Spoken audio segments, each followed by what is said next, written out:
Il est des chansons qu'il ne faut pas chanter lorsque l'on s'en va tuer son voisin.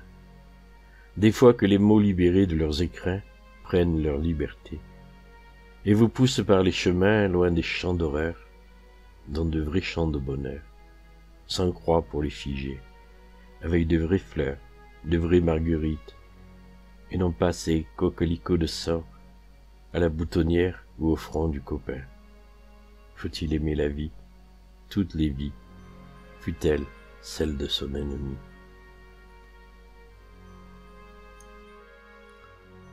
Les mouches sanguinaires de l'oppression arrivent. Elles poussent devant elles ceux qui ont encore un peu de vie. Sous mon regard sur la route, il y a des gens qui marchent. Ils portent les baluchons de ceux qui veulent sauver leur peau.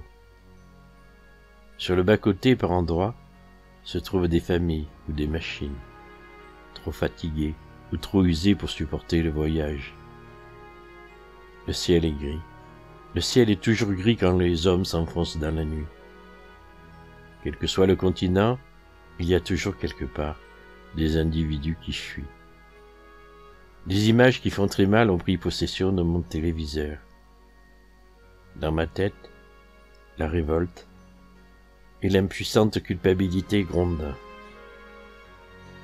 L'indignation me monte à la gorge. Je vous aime, frères humains, victimes. J'ai visité en moi les ruelles de mon passé.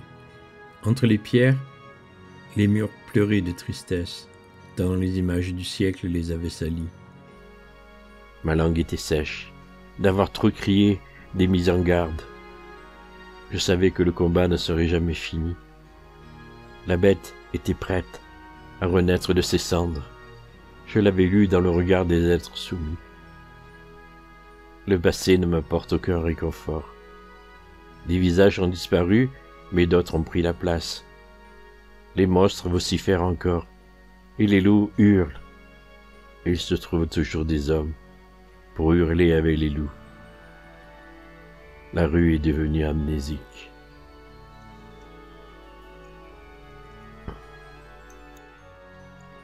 Sur la place du village, il y a un monument aux morts. Depuis le temps où j'aurais dû m'habituer, pourtant chaque fois que je passe devant, il m'interpelle et me met mal à l'aise. Je me demande pourquoi les hommes sont si peu sages.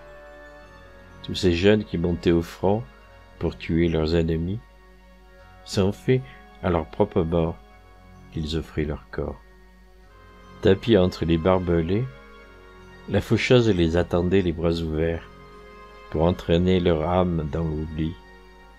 On peut mourir pour une idée, pour celle que l'on se fait de la justice, mais l'on peut mourir aussi de façon absurde, pour l'idée que se font des hommes assis derrière leur bureau, du pouvoir et de la géographie.